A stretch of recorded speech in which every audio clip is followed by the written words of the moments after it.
What is up YouTube, my name is Miles Page and today we are going to be doing some unboxing, some guitar playing and some reviewing and some listening.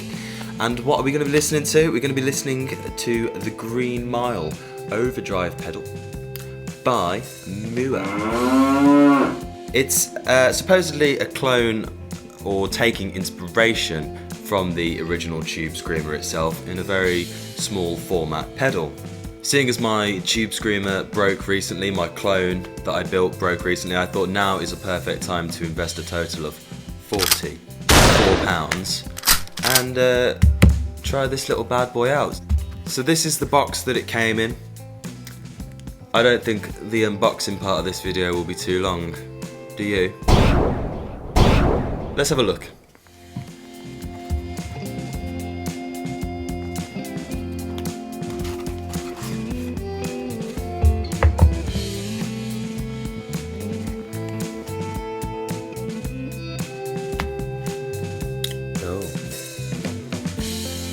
Hello. Ah, yes. Sticker. Don't care about the pedal, but a very cool sticker has arrived with it. A bit of foam that you can actually... Isn't that cute? Isn't that just adorable?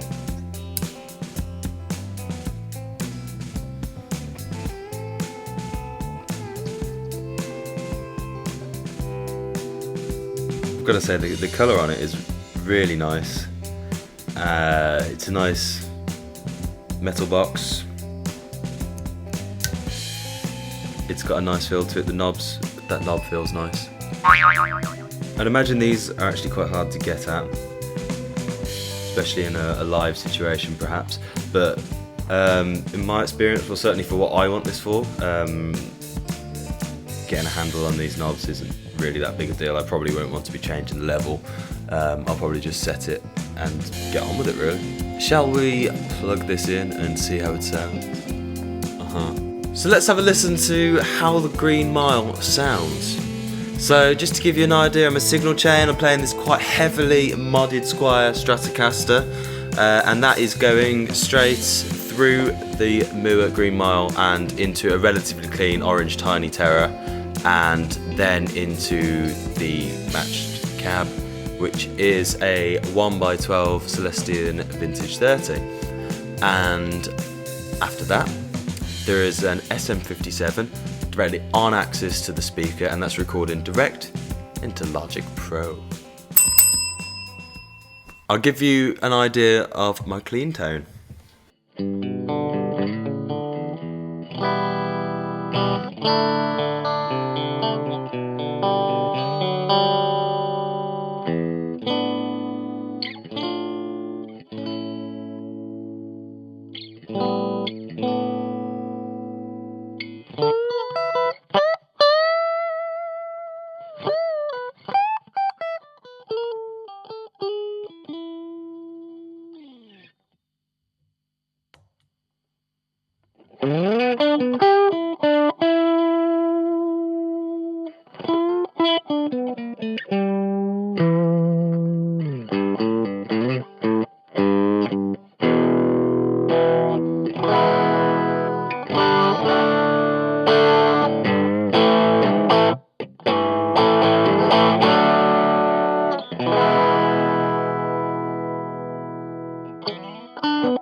Okay, and if by some kind of black magic I have arrived back here in the same place 2 days later wearing slightly different but similar clothing, I thought I'd take a couple of days and just review the sounds that I'd captured, the ones that you've just heard, and I then thought, well, hold on, fret wanking is all well and good, but that doesn't get us anywhere, does it? So, let's hear this pedal in context. Ugh. Bitty. I've got a couple of songs that I'm just going to freely improvise over the top of using sounds created from the Green Mile Overdrive. I'll be using exactly the same amp settings, exactly the same guitar and exactly the same recording process. The only thing that might be slightly different is you might hear a bit of reverb or delay added to the guitar from Logic itself.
So first of all, apologies for any dodgy performances there.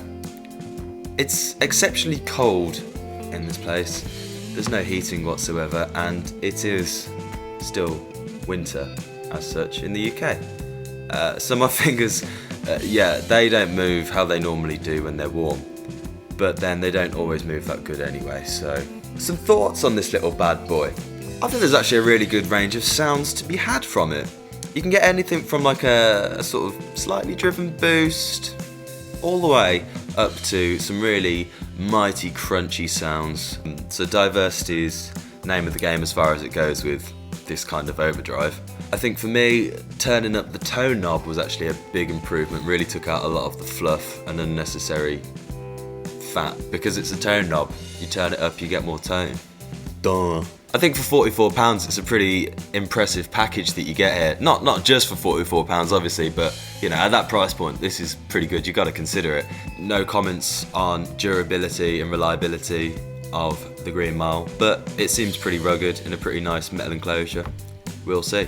There's no sort of silly zone on this pedal, which some might be looking for. Me personally, I wasn't after that, but you know, once you start turning the knob past this sort of position, you don't get to some sort of crazy, ridiculous overdriven sound that a select few might want. It's really kind of usable all the way around the clock here. I think what would be a cool addition is, because the sound changes quite a bit between the warm and the hot setting, what might be something I might consider doing is perhaps getting rid of this switch and getting another separate foot switch.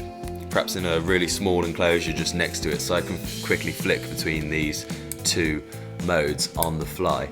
At £44, it might just be worth buying another one. You know, they're so small, that'll fit on your pedal board nicely. Two will fit on your pedal board quite nicely. And that concludes my first ever YouTube gear review. If you liked it, let me know. Just let me know what you thought in general. And if I sucked, if I was really shit, let me know. I'm always here to lend an ear. Ugh, bitty. So thank you for your valuable time. It's been a blast, hasn't it? My name is Miles Page, and until the next time we meet, au revoir. Au revoir.